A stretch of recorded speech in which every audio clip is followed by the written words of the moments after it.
Hello Karnataka, ನಾನು ಮಿರ್ಷಾ. ಮತ್ತೊಂದು ವಿಡಿಯೋಗೆ ಸ್ವಾಗತ. ಈಗ ನಾನೊಂದು ಯೂಟ್ಯೂಬ್ ಚಾನಲನ್ನು ಮಾಡಿದ್ದೆ. ಅದರಲ್ಲಿ ಮೊದಲು ಒಂದು ವಿಡಿಯೋನ ಅಪ್ಲೋಡ್ ಮಾಡಿದ್ದೇನೆ. ಇವತ್ತು ಇದು 2ನೇ ವಿಡಿಯೋ ಆಗಿರುತ್ತೆ ನಮ್ಮದು ವ್ಲಾಗ್ ಆಗಿ. ಸೊ ಇವತ್ತು ನಾನು ಹೇಳಲಿಕ್ಕೆ ಇಷ್ಟಪಡೋದು ಏನಂದರೆ, ದುಬೈಗೆ ಹೇಗೆ ಬರುವುದು ಅನ್ನೋದರ ಬಗ್ಗೆ ನಾನು ಇವತ್ತು ನಿಮಗೆ ತಿಳಿಸ್ಕೊಡ್ತಾ ಇದ್ದೇನೆ. ವಿಡಿಯೋನ ಫುಲ್ ನೋಡಿ, ಲೈಕ್ ಮಾಡಿ, ಸಬ್ಸ್ಕ್ರೈಬ್ ಮಾಡಿ ಹಾಗೂ ಶೇರ್ ಮಾಡಿ. ಯಾರಿಗೆಲ್ಲ ಯೂಸ್ ಆಗುತ್ತೆ ಅಂತ ಅನ್ಕೋತಿರೋ ಅವರಿಗೆಲ್ಲ ದಯವಿಟ್ಟು ತಪ್ಪದೆ ಶೇರ್ ಮಾಡಿ ಅಂತ ಹೇಳ್ತಾ ಇವತ್ತಿನ ವಿಡಿಯೋ ಸ್ಟಾರ್ಟ್ ಮಾಡೋಣ. ಓಕೆ, ಸೊ ಇವತ್ತು ನಾವು ಯಾವ ರೀತಿ ದುಬೈಗೆ ಬರಬಹುದು, ಏನೆಲ್ಲ ಬೇಕಾಗುತ್ತೆ, ಯಾವ ರೀತಿ ಪ್ರಾಸೆಸ್ ಇರುತ್ತೆ ಅಂತ ನಿಮಗೆ ತಿಳಿಸ್ಕೊಳ್ಳಲಿಕ್ಕೆ ಇಷ್ಟಪಡ್ತೇನೆ. ಈ UAE ಬಂದು ಇಂಡಿಯಾದ 27,70,000 ಚಿಲ್ಲರೆ ಜನ UAEಯಲ್ಲಿ ಇದ್ದಾರೆ. ಅಂದರೆ UAEಯ ಜನಸಂಖ್ಯೆ 1 ಕೋಟಿ, ಅದರಲ್ಲಿ 27% ಅಷ್ಟು ಇಂಡಿಯನ್ಸ್ ಇದ್ದಾರೆ. ಅದರಲ್ಲಿ ಕನ್ನಡಿಗರು 27% ಅಂದರೆ ಇಂಡಿಯಾದವರು ಟೋಟಲ್ ಆಗಿ ಬಂದು 27,77,000 ಸಮಥಿಂಗ್ ಇದ್ದಾರೆ. ಅದರಲ್ಲಿ ಬರೀ 7,000 ಅಥವಾ 6,000 ಅಷ್ಟರಲ್ಲಿ ಮಾತ್ರ ಕನ್ನಡಿಗರಿದ್ದಾರೆ. ಸೊ ಕನ್ನಡಿಗರು ಇಲ್ಲಿಗೆ ಬರ್ಬೋದು. ಹೆಚ್ಚಾಗಿ ಬಂದು ಕೆಲಸವನ್ನು ಇಲ್ಲಿ ನೋಡ್ಕೋಬೋದು.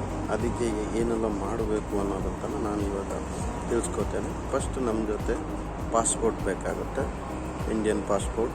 ಅದು ತುಂಬ ಈಸಿಯಾಗಿ ಮಾಡಿಸ್ಕೋಬೋದು. ಯಾವ ರೀತಿ ಅಂದರೆ ಅಪ್ಲಿಕೇಶನ್ ಹಾಕ್ಬೋದು, ಮತ್ತು ನೀವು ಅಲ್ಲಿಗೆ ಹೋಗಿ ನಿಮ್ಮ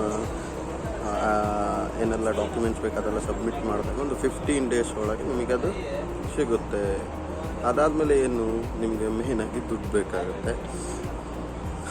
ದುಡ್ಡು ನೀವು ಅದಕ್ಕೆ ಬೇಕಾಗಿರುವಂಥ ದುಡ್ಡನ್ನು ಹೊಂದಿಸ್ಕೋಬೇಕು. ಅದಾದಮೇಲೆ ವಿಸಾ, ಮುಂಚೆ ಅಂದರೆ 3 ತಿಂಗಳ ವಿಸಾ ಅಂತ ಇತ್ತು, ಮತ್ತು 7 ಡೇಸ್ ವಿಸಾ ಮತ್ತು 1 ಮಂತ್ ವಿಸಾ ಅಂತ ಇತ್ತು. ಈಗ 3 ಮಂತಿನ ವಿಸಿಟ್ ವಿಸಾ ಏನಿದೆ ಅದು ಬಂದ್ ಮಾಡಿ ಈಗ ಕೆಲಸ ಹುಡುಕ್ಲಿಕ್ಕೆ ಅಂತೇಳಿ ಒಂದು ಹೊಸ ವಿಸಾ ರೂಲ್ಸನ್ನು ತಗೊಬಂದಿದ್ದಾರೆ.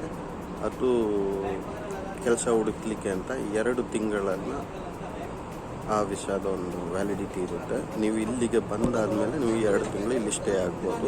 ಅದೇ ರೀತಿ 1 ತಿಂಗಳ ವಿಸಾ ಇಲ್ಲಿ ಬಂದಾದಮೇಲೆ ಇಲ್ಲಿ ಬಂದ ದಿನದಿಂದ ಕೌಂಟ್ ಆಗುತ್ತೆ 1 ತಿಂಗಳು.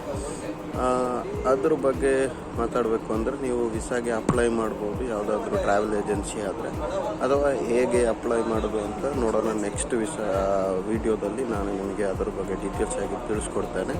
ಇವತ್ತು ನಮ್ಮ ವಿಸಾಗೆ ಎಷ್ಟು ಪ್ರೈಸ್ ಆಗುತ್ತೆ ಅಂತ ನೋಡಿದ್ರೆ, 7,500 ರೂಪಾಯಿ 1 ಮಂತಿನ ವಿಸಾಗಾಗುತ್ತೆ, ಇನ್ಕ್ಲೂಡಿಂಗ್ ಇನ್ಶೂರೆನ್ಸ್ ಇದ್ದರೆ ಒಳ್ಳೆಯದು. ಯಾಕಂದರೆ ಇಲ್ಲಿ ಬಂದು ಏನಾದರೂ ನಿಮಗೆ ಹುಷಾರಿಲ್ಲ ಅಂತ ಆದರೆ ಹಾಸ್ಪಿಟಲ್ಗೆ ತುಂಬ ಎಕ್ಸ್ಪೆನ್ಸಿವ್ ಆಗುತ್ತೆ. ಸೊ ಅದಕ್ಕಾಗಿರುವಂಥ ಇನ್ಶೂರೆನ್ಸ್ ಇನ್ಕ್ಲೂಡ್ ಆಗಿ ಆ 7,500 ರೂಪಾಯಿಯಲ್ಲಿ ನಿಮಗೆ 1 ತಿಂಗಳ ವಿಸಾ ಸಿಗುತ್ತೆ. ನೆಕ್ಸ್ಟ್ ಬಂದು 2 ತಿಂಗಳದ ವಿಸಾ, ಅದಕ್ಕೆ 12,500 ರೂಪಾಯಿ ಆಗುತ್ತೆ. ಅದು ವಿತ್ ಇನ್ಕ್ಲೂಡಿಂಗ್ ಇನ್ಶೂರೆನ್ಸ್ ಆಗಿರುತ್ತೆ. ಮತ್ತು ಟಿಕೆಟ್ ಪ್ರೈಸ್ ಬಂದು ಡಿಪೆಂಡ್ಸ್ ಆನ್ ದ ಸೀಸನ್. ಒಂದು ಸೀಸನ್, ನೀವು ಯಾವ ಸೀಸನಲ್ಲಿ ಬರ್ತೀರ ಆ ಸೀಸನಿಗೆ ತಕ್ಕ ಆಗಿರುತ್ತೆ. ಕೆಲವೊಂದು ಸಲ 7,000 ರೂಪಾಯಿ 6,000 ರೂಪಾಯಿ ಇರುತ್ತೆ, ಕೆಲವೊಂದು ಸಲ 20,000 25,000 ಆ ರೇಂಜಿಗೂ ಕೂಡ ಇರುತ್ತೆ. ಅದು ಬಿಟ್ಟು ನೀವು ಟಿಕೆಟ್ ತೊಗೊಬಿಟ್ಟು ಇಲ್ಲಿಗೆ ಬರ್ಬೋದು. ನೆಕ್ಸ್ಟ್ ಇಲ್ಲಿ ಬಂದಮೇಲೆ ಯಾವ ರೀತಿ ಸ್ಟೇ ಆಗೋದು, ಏನೆಲ್ಲ ಎಕ್ಸ್ಪೆಂಡಿಚರ್ಸ್ ನಮ್ಮ ಹತ್ರ ಬೇಕಾಗುತ್ತೆ, ಏನಕ್ಕೆ ರೂಮ್ ಹೇಗಿರುತ್ತೆ, ಅಥವಾ ಇಲ್ಲಿಯ ಊಟಗಳು, ಟ್ರಾನ್ಸ್ಪೋರ್ಟೇಷನ್ ಎಕ್ಸ್ಪೆನ್ಸಸ್ ಎಲ್ಲ ನಾನು ನೆಕ್ಸ್ಟ್ ವೀಡಿಯೋದಲ್ಲಿ ನಿಮಗೆ ತಿಳಿಸೋಕ್ಕೆ ಇಷ್ಟಪಡ್ತೇನೆ. ಜೈ ಹಿಂದ್, ಜೈ ಕರ್ನಾಟಕ. ಎಲ್ಲರೂ ಶೇರ್ ಮಾಡಿ, ಸಬ್ಸ್ಕ್ರೈಬ್ ಮಾಡಿ, ಸಪೋರ್ಟ್ ಮಾಡಿ. ಮುಂದೆ ಇದೇ ರೀತಿ ವಿಡಿಯೋ ಮಾಡಲಿಕ್ಕೆ ನನಗೆ ಅನುಕೂಲವಾಗುವಂತೆ ನೀವು ಮಾಡಬೇಕು. ಸಿಗೋಣ ಮುಂದಿನ ವಿಡಿಯೋದಲ್ಲಿ. ಬಾಯ್.